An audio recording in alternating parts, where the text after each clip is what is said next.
নমস্কার, শিক্ষা কুটিরের আরো একটি নতুন আপডেটে আপনাদের স্বাগত জানাই। তো শিক্ষাকর্মীর নিয়োগ অবৈধ জানালো হাইকোর্ট। 1997 সালের 17 ফেব্রুয়ারি জামবনি ব্লকের দুবড়া আদর্শ বিদ্যা মন্দিরে উচ্চ মাধ্যমিক চতুর্থ শ্রেণীর শিক্ষাকর্মী মেট্রন পদে যোগ দিয়েছিলেন সুতাপা। তার বাড়ি দুবড়া গ্রামে। তো 17 বছর, যে দীর্ঘ কত বছর, 17 বছর ধরে কিন্তু কেসটি চলেছে। তো সম্প্রতি তৃণমূলের আমলে যাবতীয় ওবিসি শংসাপত্র বাতিল করেছে কলকাতা হাইকোর্ট। এবার ঝাড়গ্রামের এক চতুর্থ শ্রেণীর কর্মীর তপশিলি জাতিগত বা এসসি শংসাপত্র বিতর্কে গুরুত্বপূর্ণ রায় দিল হাইকোর্ট। সুতপা হাটই নামে ওই শিক্ষাকর্মী 1997 সালে তপশিলি জাতি সংরক্ষিত শিক্ষাকর্মী পদে যোগ দেন। বুধবার 22 মে কলকাতা হাইকোর্টের বিচারপতি পার্থসারথী চট্টোপাধ্যায়ের সিঙ্গেল বেঞ্চ জানিয়েছে, ভুয়ো শংসাপত্র দাখিল করে সংরক্ষিত আসনে ওই শিক্ষাকর্মীর নিয়োগ অবৈধ। এ বিষয়ে প্রশাসনিক পদক্ষেপের নির্দেশ দিয়েছে হাইকোর্ট। সুতাপা 14 বছর স্কুলে পরিষেবা দিয়েছেন। 2011 সালের মে মাস পর্যন্ত বেতনও পেয়েছেন। তবে আদালতের নির্দেশে বেতন বাবদ প্রাপ্ত টাকা সুতপাকে ফেরত দিতে হবে না।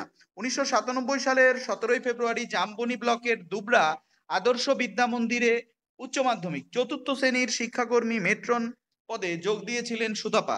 তার বাড়ি দুবড়া গ্রামে। তপশিলি জাতির জন্য সংরক্ষিত ওই পদে সুতপাকে নিয়োগ করেছিল তৎকালীন স্কুল পরিচালন সমিতি। তপশিলি জাতিগত শংসাপত্র দিয়েই চাকরি পেয়েছিলেন তিনি।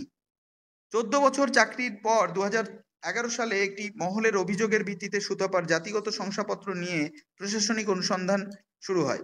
ওই বছরই ফেব্রুয়ারিতে সুতপার জাতিগত শংসাপত্র বাতিল করেন ঝাড়গ্রামের তৎকালীন মহকুমা শাসক। তৎকালীন অতিরিক্ত জেলা মাধ্যমিক বিদ্যালয় পরিদর্শকের নির্দেশে 2011 সালের জুন থেকে সুতপার বেতন বন্ধ হয়ে যায়।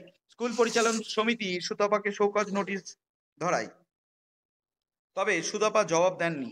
পাল্টা জাতিগত শংসাপত্র বৈধ দাবি করে হাইকোর্টে রিট পিটিশন করেন তিনি। বেশ কয়েকবার শুনানি হয়, অবশেষে রায় সুতপার বিপক্ষে গিয়েছে। যদিও সুতপার দাবি তিনি চক্রান্তের শিকার, সঙ্গে বলেছেন এই রায়ের বিরুদ্ধে হাইকোর্টের ডিভিশন বেঞ্চে আপিল করব। সুতপা জানান তিনি স্কুলে এখনো বিনা বেতনে পরিষেবা দিচ্ছেন। স্কুলের তরফে জানা গিয়েছে বিষয়টি হাইকোর্টের বিচারাধীন থাকায় সুতপাকে কাজ করতে বাধা দেওয়া হয়নি। তবে 2011 সালের জুন মাস থেকে সুতপার বেতন বন্ধ হয়েছে। দুবড়া আদর্শ বিদ্যা মন্দিরের প্রধান শিক্ষক গোপাল চন্দ্র কুইলা বলেন, এ বিষয়ে এখনো কিছু জানা নেই। তবে জেলা বিদ্যালয় পরিদর্শক মাধ্যমিক শক্তিভূষণ গঙ্গোপাধ্যায় বলেছেন, হাইকোর্টের রায়ের প্রতিলিপি পেয়েছি। ওই শিক্ষাকর্মী নিয়োগ সংক্রান্ত বিষয়টি মধ্যশিক্ষা পর্ষদের এখতিয়ারভুক্ত। এই বিষয়ে পর্ষদই সিদ্ধান্ত নেবে। ভোট মরশুমে এই ঘটনায় শুরু হয়েছে রাজনৈতিক চাপানোতর। একযোগে বাম এবং তৃণমূলের বিরুদ্ধে অভিযোগ শানাচ্ছি গেরুয়া শিবির। বিজেপির রাজ্য কমিটির সদস্য সুকময় শতপথী বলেছেন, বাম আমলেও জাতিগত শংসাপত্র নিয়ে কারচুপি হয়েছিল, আর তৃণমূলের জামানায় তো জাতিগত শংসাপত্র নিয়ে যথেচ্ছ কারচুপি তো হয়েছেই। সিপিএম এর জেলা সম্পাদক প্রদীপ কুমার সরকারের যুক্তি, এক দুটো উদাহরণ দিয়ে বাম আমলের সামগ্রিক কাজের অপব্যাখ্যা করা হচ্ছে। তৃণমূলের জামানায় যে ওবিসি শংসাপত্র প্রদান নিয়ে কি হয়েছে তাই হাইকোর্টের রায় স্পষ্ট।